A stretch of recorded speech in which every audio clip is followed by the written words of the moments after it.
ቤርሙዳ ምድራችን ሩቅ ረቂቅና ጥልቅ ናት። በምድራችን ውስጥ በርካታ የሚነገር በርካታ የሚወራ ብዙ ነገር አለ። የቤርሙዳ ትሪያንግል የሰይጣናማው ማዕዘን እየተባለ ይታወቃል።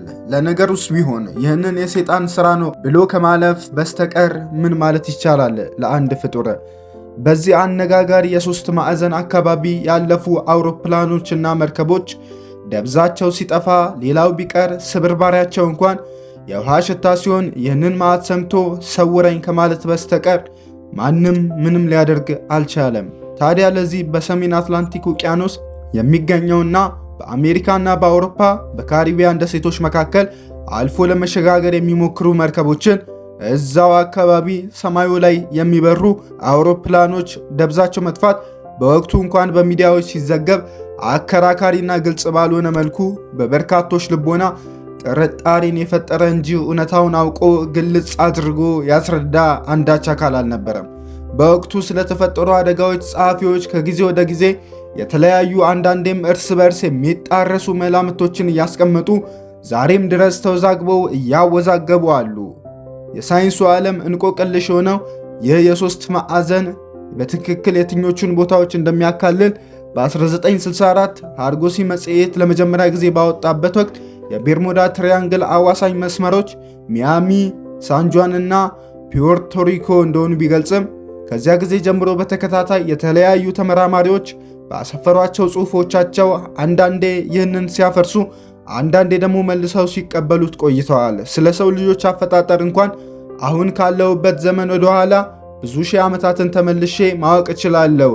እንኳን ማወቅ ቀርቶ ማስረጃም ማቅረብ የሚችል ሩቅና ረቂቅ ስልት አለኝ የሚለው ሳይንስ እዚህ ቦታ ላይ ሲደርስ ግን ወገቤን ብሎ ይቀምጣል። የቦታው በርካታ ነገሮች ተብለዋል። በርካታ ውሸቶች፣ በርካታ እውነት መሳይ ነገሮች በምድር ላይ ተነግረዋል፣ ተወርተዋል። ከነዚህ መካከልም የዩፎዎች መቀመጫ ነው፣ ዩፎዎች ለመጀመሪያ ጊዜ ወደ ምድር ሲመጡ ያረፉበት ቦታ ነው በሚል በርካታ አፈ ታሪክ ስለ ቦታው ተነግሮለታል። አንዳንድ በምርምር የተደረገ ሐሳብ ሲያቀርቡ ደግሞ ቦታው ከፍተኛ የሆነ የማግኔት ስበት ሕግ አለው፣ በርካታ ነገሮች በላዩ ላይ በሚሄዱበት ጊዜ ስቦ የማስቀረት ኃይል አለው የሚል የራሳቸውን መላምትም ያስቀምጣሉ። ነገር ግን እነዚህ ሁሉ መላምቶች መላምት በመሆን ደረጃ ተነግረው ተወርተው ቀርተዋል። ስለ እነዚህ መላምቶች አንዳች የተደገፈ እውነታ ማቅረብ የቻለ ግን የለም።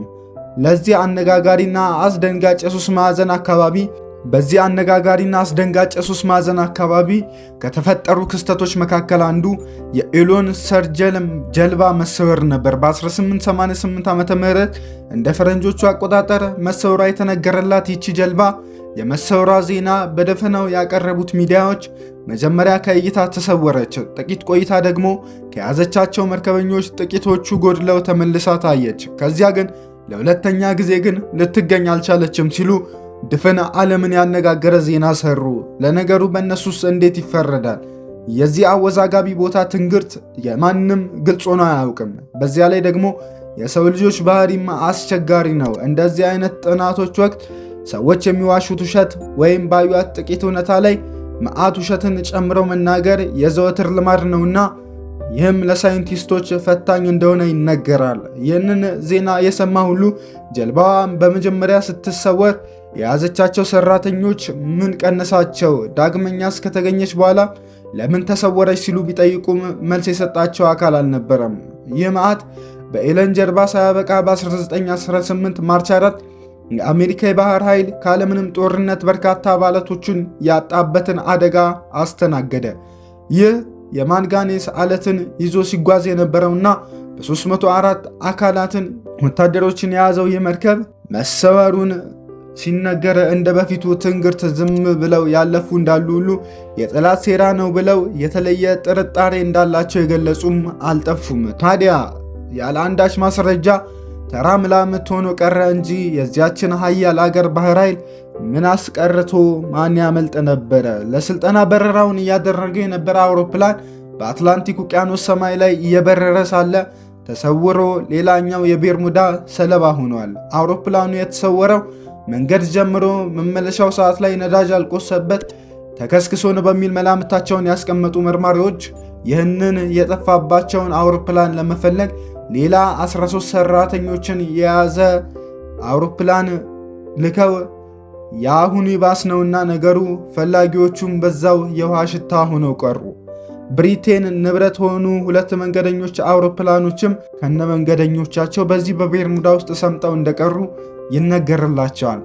አሁን ከላይ ከገለጽኳቸው አደጋዎች በተጨማሪም እጅግ በርካታ የሆኑ አደጋዎችን ያስተናገደው የቤርሙዳ ግዛት በእርግጠኝነት አፈጣጠሩ ይህ ነው ወይም የሚሰወሩት ተጓዥ መርከበኞች አውሮፕላኑን እዚህ ገብተው አሊያም ከዚያኛው ውቅያኖስ ሰምጠው ነው ሳይባል የውሃ ሽታ መሆናቸው ታሪክ በግምትና በትዝብት የሚያነሳቸው አሳዛኝ ክስተቶች ሆነዋል። ከዚህ የቤርሙዳ ትሪያንግል ወይም በቀላሉ የሰይጣን ግዛት ታዋቂነትና አነጋጋሪነት እንዲሁም ካስተናገዳቸው አደጋዎች በመነሳት እጅግ በርካታ ፊልሞች በተለያየ ይዘትና የፊልም ዘውግ ተሰርተው ለተመልካች ቀርበዋል። ከተሰሩት ፊልሞች መካከል በ2009 የተሰራው ትሪያንግል የተሰኘው ፊልም ሲነገር፣ በሌላ በኩል ደግሞ ቢዮንድ ዘ ቤርሙዳ ትሪያንግል የሚለውን በ1975 የተሰራው ፊልም እንዲሁም ሌላኛው አነጋጋሪ ነበር። ዘ ፋስታንቲክ ጆርኒ እንዲሁም በ1977 የወጣ አነጋጋሪ ስለ ቦታው የሚናገር ፊልም ነው።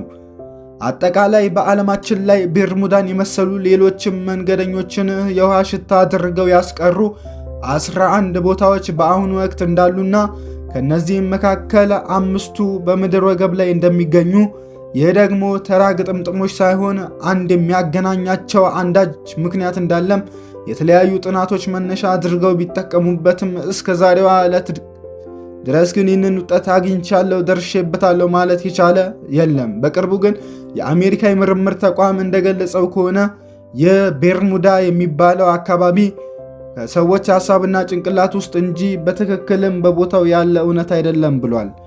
አካባቢው የሳተላይት ምስሎች እንዳረጋገጡት በቦታው ላይ ያለው ነባራዊ ሁኔታ እንደሚያስረዳን መንገደኞችን አስምጦ የሚያስቀር ስቦ የሚከትና አውሮፕላንና መርከቦችን በዚያው የውሃ ሽታ እንዲሆኑ አድርጎ የሚያስቀር አንዳች ኃይል በቦታው የለም ሲል የአሜሪካ የጥናት ማዕከል ይፋ አድርጓል። ለዚህም እንደ ማስረጃ ያቀረበው አሁንም ድረስ በዚህ ትሪያንግል አካባቢ አውሮፕላኖችና መርከቦች ይንቀሳቀሳሉ። ክስተቶቹ ተፈጠሩ የሚባሉት በኋለኛው ዘመን ነው። በዚህ በ20ኛው ክፍለ ዘመን እኛ ባለንበት ጊዜ ግን ቤርሙዳ ትሪያንግል ውጦ ያስቀራቸው አንዳች አካላት የሉም። ስለዚህም ይሄ ቦታ ያለው በሰዎች ጭንቅላትና በአፈ ታሪክ አነጋጋሪ ሆኖ ቀረ እንጂ ቦታው ላይ አንዳችም የተጨበጠ እውነታ የለም ሲል ሁኔታውን በሙሉ አጣጥሎታል። ከዚህ ውጭ አነጋጋሪውና አስፈሪው ስፍራ ግን ዛሬም እያነጋገረና እያከራከረ በርካቶችም ቦታውን ከወጡ የማይገቡበት ከተደረሰ የማይመለስበት አድርገው እያሰቡት ዛሬም መነጋገሪያ እንደሆነ የሰይጣኑ ማዕዘን አነጋጋሪው ማዕዘን እየተባለ ዛሬም ድረስ መነጋገሪያ እንዲሆን አድርጎታል። ክቡራን ተመልካቾቻችን የሀገሬ ሰው ስለምንም ነገር መላቅጡ የጠፋበት ነገር ሲያጋጥመው እውነቱን ከተቀበረበት ቆፍሮና ፈልፍሎ የማያወጣ አይነት ሲሆንበት ሆድ ይፍጀው ብሎ ያልፋል። እውነት ነው፣ ሆድ ከሀገር ይሰፋልና በሰይጣናማው ግዛት በቤርሙዳ ትሪያንግል ሆኖም የተከናወነውን የሚሆነውንና ሊሆን የታሰበውን ነገር ሁሉ ለማወቅ ሲቆፍሩ በቆፈሩበት የገቡትን የተመለከተ በፍርሃትና በመገረም ሆድ ይፍጀው ሲል ከማለፍ ውጪ ምን አማራጭ ይኖረዋል? ክቡራን አድማጭና ተመልካቾቻችን እናንተስ ስለ ቤርሙዳ ትሪያንግል ባሰባችሁ ጊዜ ምን ትውስ ይላችኋል? ምንስ ይመጣባችኋል?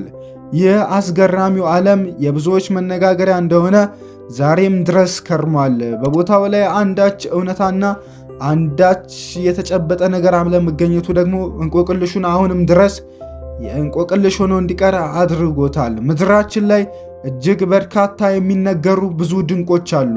ካሉት ድንቆችና አስገራሚና አስፈሪ እውነቶች መካከል አንዱ የቤርሙዳ ትሪያንግል ጉዳይ ነው። የቤርሙዳ ትሪያንግልን ዛሬ እንዲያየ ነው። በቀጣይስ በአስገራሚ እውነቶች ፕሮግራማችን የተለያዩ ፕሮግራሞችን ይዘንላችሁ እንመጣለን። ቪዲዮውን ለማግኘት ቻናሉን ሰብስክራይብ፣ ቪዲዮውን ላይክ፣ ሐሳብ አስተያየቶቻችሁን በኮሜንት ላይ እንዲያስቀምጡልን በትህትና እንጠይቃለን። ቸር ይቆዩልን።